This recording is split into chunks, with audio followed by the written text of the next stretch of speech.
Hey guys, Kinggath here with Bethesda Mod School. In this lesson, we're going to expand on the collision portion of 3D Studio Max and focus on that, as I think it's one of those things that we need a lot of in the community. There's a lot of tutorials that have been going around showing incorrect information on how to build collision. There are things suggesting copy-pasting collision, which results in improper results. So the two things I want to do with this particular tutorial are, one, take away some of the scariness of collision and show you guys how easy it is to actually build complicated collision.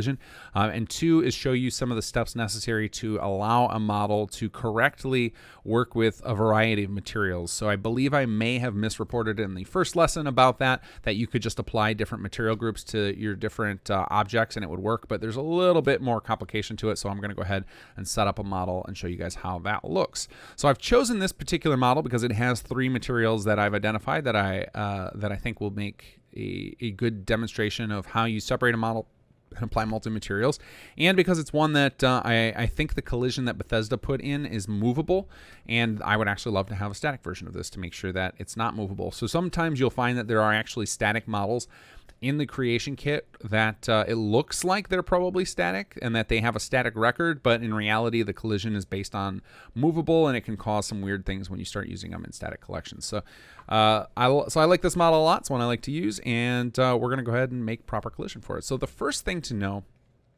when you're building out collision for objects is that in general, your best bet is to actually just build a bunch of primitives. And those are just the standard shapes you can build in 3D Studio Max, and just cover up the model, and that will get you most of the way there for most models. It's only when you get to a little more detailed pieces that you actually need to break from that. And I have some tricks for making that simpler too. So when I look at this model, I look for shapes. So I can see, and these views help with that. You can see that we've got a lot of rectangles. We've got like a cylinder up here, and then our more complicated shapes would be kind of the little plastic bit down here, and these feet are a little more complicated. So we're going to start with the simpler shapes. We're going to just build these wood slats, and it is actually as simple as just drawing a box over top and just covering up the model, and then going into the different views. So we've got our little model here. Let's actually get the selection, and then just tweaking on our edit panel here, just tweaking these settings until it kind of fully covers up that particular model. The reason I like to cover it up as opposed to go less is because then at a glance I can see, as long as everything has a colored shape over it, I know that those colored shapes are what's going to block bullets from passing through. And that's just a nice simple way to think about it, and it makes sure that I don't forget an area. Whereas if I was trying to keep the collision just inside, which would totally work, it could be harder to visualize here when I'm finished with the whole model, especially when you get into more complex models. But if we just go ahead and just keep tweaking this just little bits, one thing to note is it's best not to apply an edit mesh modifier if you're experienced with 3ds Max, is because as soon as you do that, the way that the game, or the Havoc engine rather, will recognize something as a box primitive is based on it having the exact same dimensions in both directions from the origin. So like the point from center to the left side and right side need to be identical, from top to bottom identical, and back to front identical. Otherwise, not all, obviously you can see we've broken free. We don't have 13.053 on all three measurements, but I don't know how to describe it any less complicated than that. But the way that those calculations are made simple in the game with the physics engine is based on assumptions about distances from certain points. And so if you break free of that by accident by using an edit mesh, then you can make the collision end up being more complicated than it needs to be, and then that costs more processor time and makes it less efficient. So the reason you want to do primitives as much as possible is just for saving computational power. So you'll make the game's frame rate run better, especially in scenarios where there are a lot of bullets flying or a lot of movable objects that need to have collision calculated off of them, like off of explosions and stuff. So the tighter you can keep your collision, the better.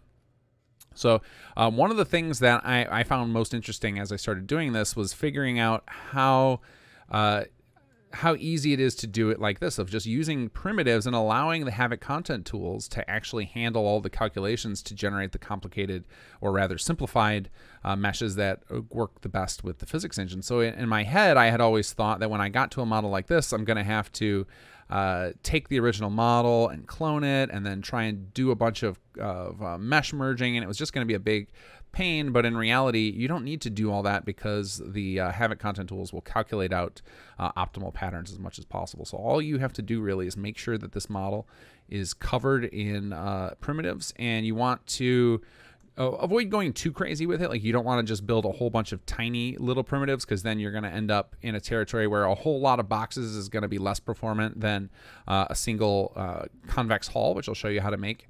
And so you just got to kind of use your judgment. I tend to just look at it from perspective of, if I was standing next to this object in the game, what is going to feel correct? What is going to feel good as far as where am I going to want to be able to shoot? I think that's a good way to look at it, because it'll give a fairly decent representation of the item to the player. It'll feel good in the game without you having to go excessive with performance. And I'll show you a couple of points in particular where that becomes super relevant when you start thinking about how you're going to decide what is a primitive and what is a convex hull.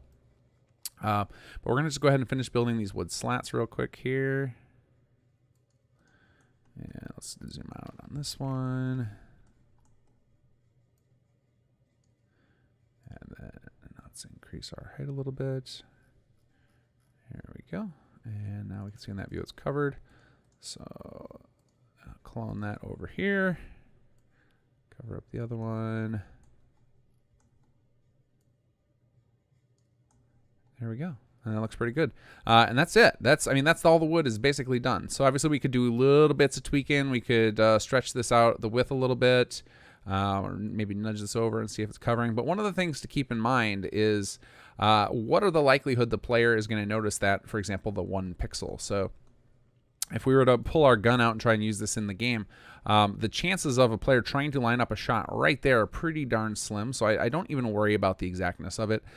If you find that you think the collision in the base game is a little wonky, that's because I think Bethesda does the same thing. They tend to not get too hung up on the details, because when you're building thousands of different models and trying to get the collision set up, this could get pretty tedious for the artist. So I don't tend to get too hung up on it, because really when I look at making things for games, I just try and make sure that the stuff matches what players' expectations are. So players are not coming to Fallout expecting pixel perfect shooting mechanics, and so I just want my stuff to fit in with what the rest of the game is doing. So I don't tend to worry about it too much like that. As long as it's pretty close, it'll feel good in the game, or at least feel the same as the rest of the game, which is really what I aim for when I'm modding.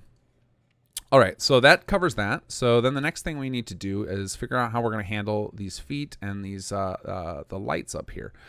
So when we get to talking about how perfect we want to get things, we have to start thinking about things in perspective of what is the scale going to look like in the game. And so when I look at something like this, and I look for what I would call concave areas, that would be areas that fold back in on themselves. So if we think about this particular light thing, if I wanted to make this whole device as simple as possible, and I call both of these chunks, I'm going to say both of these are going to be plastic for the sake of our collision.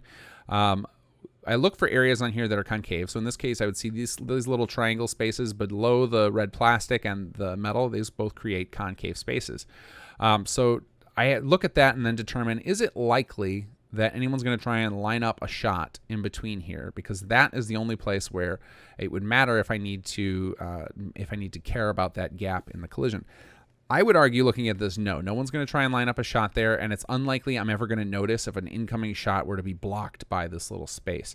Now, some of this you have to kind of use your judgment of thinking about it in the scale in the game, because obviously if I can zoom in real close and make it look like, oh, that's huge, that looks like something that I would definitely want to line up. But in reality, if you know what the game looks like, you might want to pop in and take a look. Go look at the existing models in the game compared to the scale of your player, compared to how close you actually end up standing to objects. And I think most of you would agree that having this little space able for a bullet to pass is unnecessary, and it's just going to add extra work to the processor for very little gain.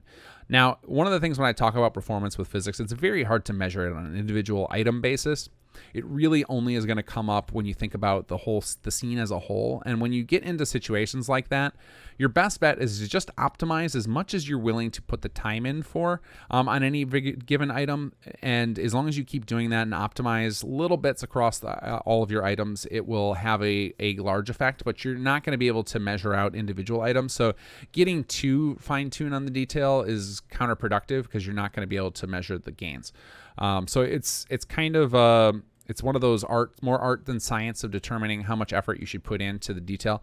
I tend to lean on the side of I just want things to feel decent in the game, and then keep them as optimized as I can for that. So when it gets down to these smaller details, I tend to look at them, think about them from perspective of the scale of the player, and then how likely am I going to try and shoot in that gap, because I think gunplay is the most common point where you would see collision really being a factor that matters, where it would impact gameplay negatively if it wasn't done correctly. All right, so now since we know this particular part of the model is going to be separate, we're going to do an extra step here. So normally we could just start building our collision for those with objects, but what we actually need to do in order to set up this model to react correctly is we actually need to break this model into its different pieces so that they can have different collision reactions. So what we're going to do is we're going to start fragmenting our mesh with the detach feature. So we're going to go ahead and grab onto this little plastic bit here, and I'm going to do a little control click here to make sure that we have any underside faces. We're going to go ahead and detach this. We're going to call it light 001. I am not going to detach it as a clone, because I do want, in order for multiple materials to work completely, so there are different elements to the materials. There is the bullet impact, the actual decal that shows up. There's the sound, and then there's the collision that blocks the player, or blocks different things from actually passing through. So the collision that blocks doesn't actually care if the whole thing is one particular node. It doesn't care that they're all the same. But if you want the other pieces, if you want the sound effects and the decals to show up correctly, to react as you would expect, you need your mesh broken up into smaller pieces. And so we're going to go ahead and break this up into its correct chunks. And we'll call this one light 002. And then while we're at it, we'll go ahead and do that to the feet as well. So we'll call this foot 001. And make sure I got the whole thing. And you want to also make sure you don't grab too much of the mesh. We don't want to grab the wood, as you can see I've got selected there.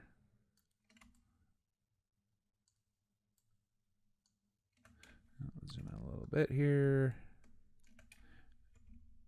And with Bethesda's models, they tend to be selecting by element is usually okay, but occasionally you get one like this where it is not working out, and then you just you got to kind of eyeball it and select different pieces and try and figure out where it is that you're grabbing by mistake.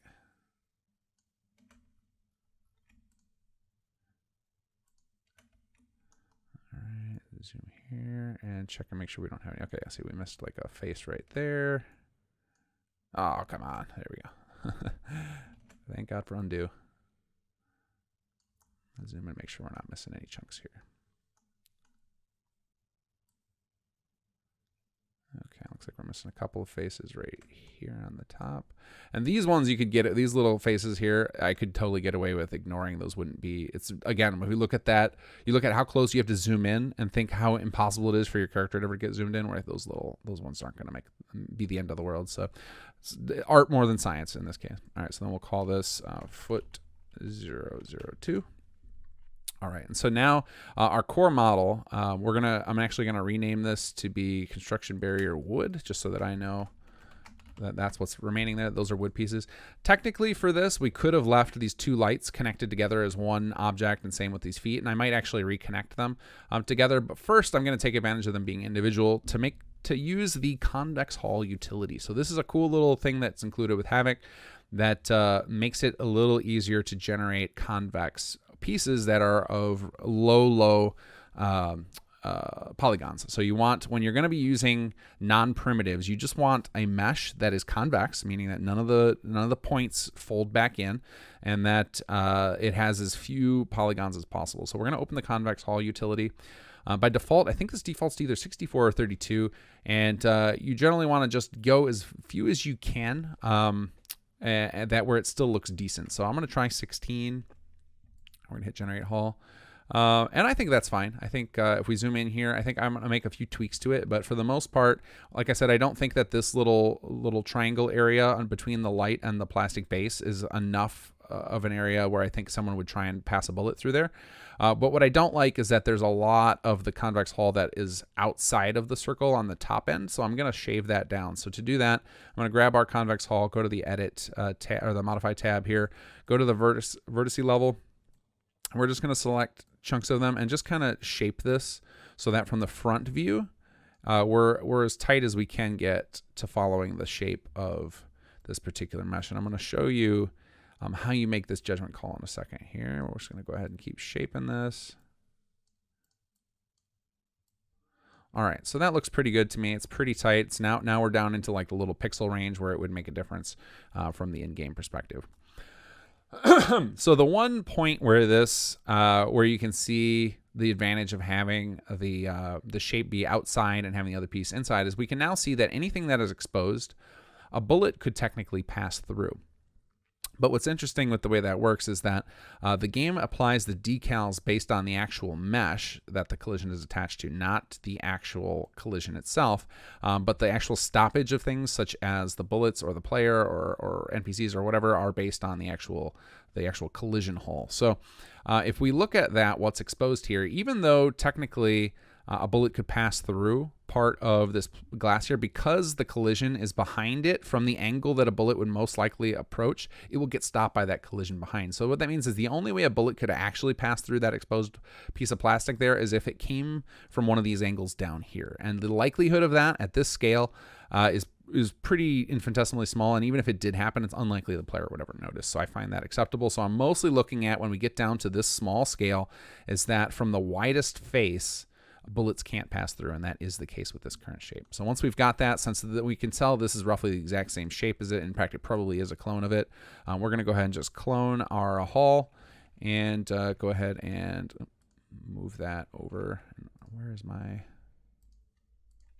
Oh, I know what's... Yeah, the origin is down here. I was like, where's my little transform gizmo? So we're going to go ahead and line this up here. And that looks pretty good. So there we go. There's our collision. So it was that simple to build that Convex Hull. Is we just basically click this little utility here, open Convex Hull utility, reduce the verts down, and then hit generate hull. And generally when you do that, if you get a shape you don't like or feels like it's too simple, it's leaving too many big air gaps that are going to stop bullets, then you can just delete it and try again. So for example, if we try and generate this foot with 16, we'll see that it makes a pretty fat, obnoxious shape.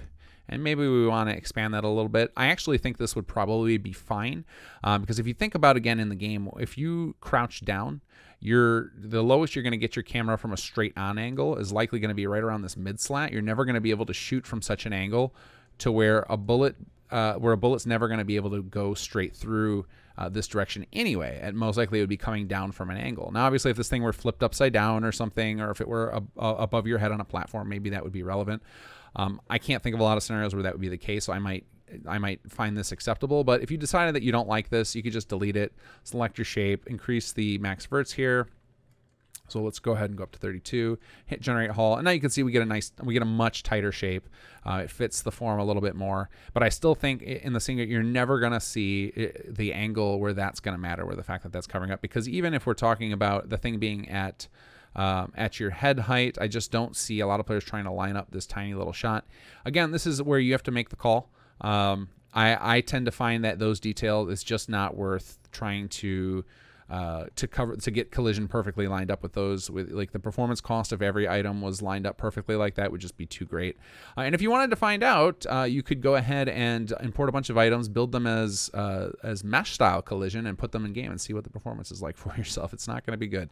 So we're going to call that good enough. I would say the one place where you might get more detailed with collision like that is in droppable movable items. That might be where you want to get a little tighter, because you'd want, for example, like if you drop the weapon, you wouldn't want it to have part like its barrel kind of stuck into the floor or something. So I think droppable items you're going to be more likely to get a little more detail oriented on the actual collision hull, but I think for most static objects, you don't need to get too detailed with it. So we're going to go ahead and clone that over and use it for this foot as well. There we go. And so now we've got the basis done. So we've got our collision. Everything's covered up. We're in good shape here. So now we need to set up our scene in order to make a hierarchy. So one of the things that I showed you guys when you were exporting, and I'm not going to go over the export again in this, that's done. It'll be done the same way in the other tutorial, is that you select your highest level item that all your other items are linked to, and you do export selected. So we need all of this stuff to be linked to one item. So we need to link this stuff all together correctly. So to start, we need some sort of top level item. And what I find the easiest thing to do for that is to just create a point helper. So if you go to the Create tab and then this little measuring tape, and we can go to point. And we're going to just click right around 0, 0, 0. And in fact, we'll just come down here and we'll just type in 0, 0, 0 to make sure the origin is absolutely where we want it. And we'll leave that. We'll just leave it named 0.001. That's fine. We're going to grab all of our objects here. We're going to grab the little link tool. We're going to grab on from this circle and link it to our little point helper. So now our point, everything's linked to the point, so we can use that as our point to export. So good, we've got a great hierarchy set up. Now we need to link each of these collision objects to the appropriate object. Now, fortunately, the names are done in such a way that that should be pretty simple, but just in case, it's probably worth clicking on each one and double checking. So we see light 02 here, and then light Hall 01 matchup. So yeah, I wouldn't have thought that that was the case, but we're going to go ahead and link that there. So link each of your collision objects to their corresponding model object. So this is Hall 02 goes to foot 02. And then all of these wood pieces are going to go to our wood barrier. All right, so now we've got this set up correctly. All right, so then what we can do here is just create a little, so just like we were doing it with a single item, we can basically select each of these little groupings now and follow the steps we did in the first lesson, which is Havoc Content Tools, Physics, create rigid body with proxies. Then we select all of our collision objects, go to the Utilities tab, and we're going to go to a collision group here, and we'll select our material. So we decided this one was wood, and we want static, and we apply to selected. And then if you were to select any one of them, you would see they all have the correct material. We're going to go ahead and grab our first foot here.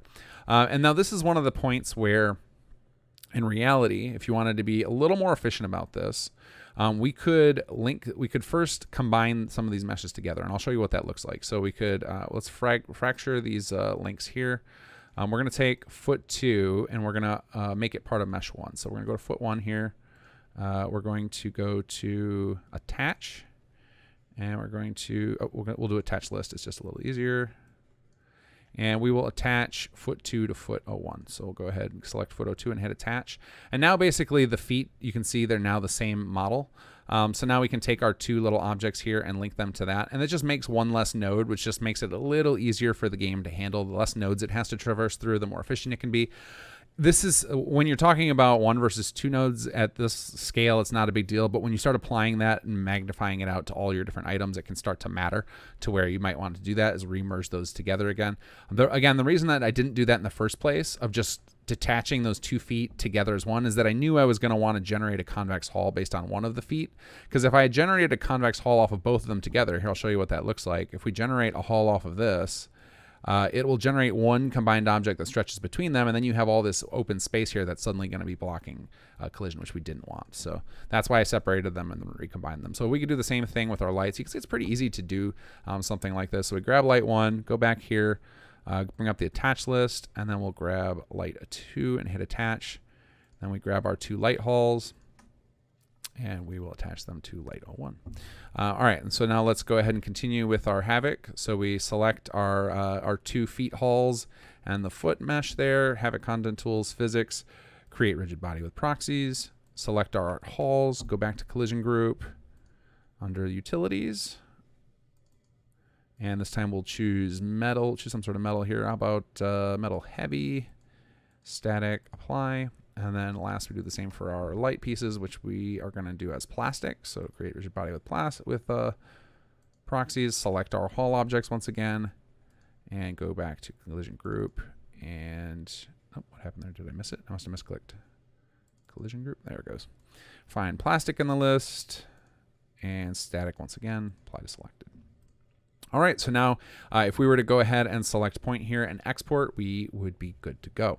Now, something that might come up is that you might get warnings about transforms not being reset. This is something that if it does happen, I think I covered this in the original lesson, but just in case I didn't, if you ever find that happening, what you end up having to do is detach these temporarily. So we would unlink these temporarily, grab our object that's getting the warning about reset transform, and we click this reset X form, click reset selected, go to this, go to the modify panel, right click X form and hit collapse 2. then grab our objects and reconnect them. It shouldn't come up because we didn't mess with the origin of the object, but it might. I don't know exactly what it uses to detect that, but if you get that error, that's all you have to do to fix it. It's just a few clicks, really.